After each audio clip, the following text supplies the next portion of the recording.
Hi everyone, আমি রূপম চলে এলাম আজকের প্রথম ভিডিও নিয়ে। প্রথমে জানাচ্ছি সবাইকে ভেরি ভেরি গুড মর্নিং। আশা করছি তোমরা সবাই খুব ভালো আছো। বন্ধুরা, বরবাদের এখনো কালেকশন আসেনি, কালেকশন এলে সেটা নিয়ে ভিডিও করব, কিন্তু তার আগে মনে হলো যে তাণ্ডবের একটা বড় আপডেট এসছে এবং এই বড় আপডেটটাকে দিয়েই সকালবেলাটা শুরু করা দরকার। এবং এটা হতে চলেছে রাফির first cinematic universe. Yes, Rayan রাফির প্রথম সিনেম্যাটিক ইউনিভার্স শুরু হচ্ছে তাণ্ডব সিনেমার মাধ্যমে। এবার অনেকেরই প্রশ্ন থাকতে পারে যে সিনেম্যাটিক ইউনিভার্স ব্যাপারটা কি। সিনেম্যাটিক ইউনিভার্স ব্যাপারটা বলতে বোঝায় সোজা ভাষায় তোমার একটা গল্পের সঙ্গে আরেকটা গল্পের মিল থাকবে বা ক্যারেক্টারের মিল থাকবে এবং একটা ইউনিভার্সের মধ্যেই জিনিসগুলো ঘোরাফেরা করবে, এটাকে বলা হয় সিনেম্যাটিক ইউনিভার্স। এবং তোমরা নিশ্চয়ই যারা ভিকি জায়েদের নাটকগুলো ফলো করেছো, বিশেষ করে মানে ভিকি জায়েদের যেই সিনেম্যাটিক ইউনিভার্স যদি কথা বলি সেটা হচ্ছে পুনর্জন্ম। তো পুনর্জন্ম 1, 2, তারপরে ওইটারই সিরিজের মানে ওই সিনেম্যাটিক ইউনিভার্সের মধ্যেই পড়ছে হচ্ছে শুক্লপক্ষ। চরকিতে অ্যাভেলেবেল রয়েছে শুক্লপক্ষ। আমরা জানি যে রাফসান হকের যে ক্যারেক্টারটা সেটা সবার শেষে আসে শুক্লপক্ষে, এবং শুক্লপক্ষের একটা ক্যারেক্টার সেন্টু, সেই সেন্টু ক্যারেক্টারটা পরবর্তীকালে পুনর্জন্মতে মানে যুক্ত হয়। তো এরকমভাবে সিনেম্যাটিক ইউনিভার্স ক্রিয়েট করা হয়, মানে একটা ইউনিভার্সের মধ্যেই প্রত্যেকটা গল্প রয়েছে। এবং তার সঙ্গে সঙ্গে রিসেন্টলি গত বছরই একটা নাটক বেরোয় হাজত, ভিকি জায়েদেরই। সেখানে অভিনয় করে তৌসিফ মেহবুব। তৌসিফ মেহবুব হাজত দেখার পর মানে আমরা বুঝতে পারি যে ওটাও পুনর্জন্মের ইউনিভার্সের মধ্যেই পড়ছে, কারণ হাজতে ওই মানে তৌসিফ মাহবুব মেন মার্ডারার ছিল এবং সবার শেষে বলছে যে ওর নাম হবে রাফসান হক। ঠিক আছে, এবার রাফসান হকের বাবার নাম হচ্ছে ভুলে গেছি নামটা, এখন ভুলে গেছি, কিন্তু ওটা দেখে বোঝা গেল, হাজত নাটকটা দেখেও বোঝা গেল যে ওটাও কিন্তু এই পুনর্জন্ম সিনেম্যাটিক ইউনিভার্সের মধ্যেই পড়ছে। তো এটাকে টোটালি বলা হচ্ছে সিনেম্যাটিক ইউনিভার্স। এবার তাণ্ডব নিয়ে যে আপডেটটা উঠে এসেছে, দেখো রায়ান রাফিকে তো সবাই বলে যে তুফান টু, তো সেটার প্রসঙ্গে একটা তিনি কথা বলেছে যে ট্রাফিক পুলিশ থেকে আর্মি সবাই তুফান 2 এর কথা জিজ্ঞেস করে, ভাবুন একবার তুফানের ক্রেজ কতটুকু। আর তাণ্ডবও 2 পার্টে নির্মাণ হবে এবং রাফি তাণ্ডবের মাধ্যমে একটা সিনেম্যাটিক ইউনিভার্স বানাবে। ইউনিভার্স যদিও বানায়, সাকিবের পাশাপাশি কে থাকতে পারে এটা নিয়ে সিনেমাজ একটা লিখেছে, কিন্তু মেন যেটা বলেছে, আমি যেখানেই যাই তুফান 2 এর কথা সবাই জিজ্ঞেস করে, আর্মির অফিসার, ট্রাফিক পুলিশ থেকে সবাই জিজ্ঞেস করে তুফান 2 কবে আসবে। তুফানের মতো তাণ্ডবও 2 পার্টের সিনেমা হবে।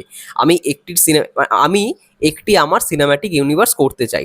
এবার দেখো, সিনেম্যাটিক ইউনিভার্স অর্থাৎ তুফান, আমরা জানি তুফান কিন্তু এসবিএফ চরকি আলফাই, এবার তাণ্ডবও এসবিএফ আলফাই, চরকি নেই। ঠিক আছে, তো সেই জায়গা থেকে আরামসে এটা কোনো ব্যাপারই না, এটা কোনো ম্যাটারই থাকে না যে সিনেম্যাটিক ইউনিভার্স হবে না। ঠিক আছে, এবার তাণ্ডবে যেহেতু শরীফুল রাজের একটা ক্যারেক্টার রয়েছে, আমার মন বলছে পরবর্তীকালে যদি রাইহান রাফি, আমি জানি না এখনো পর্যন্ত ঠিকঠাক সমস্ত কিছু আছে কিনা, তুফানের সঙ্গে কিন্তু তাণ্ডবের একটা লিঙ্ক আপ থাকছে।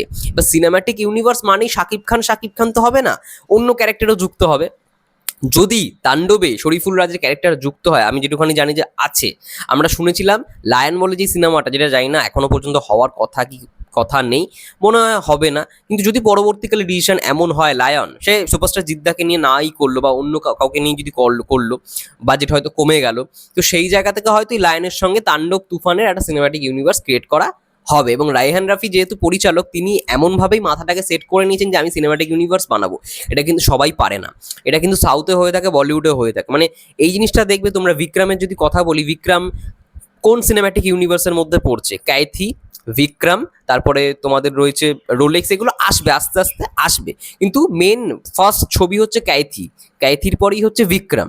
ঠিক আছে, তারপরে আছে লিও।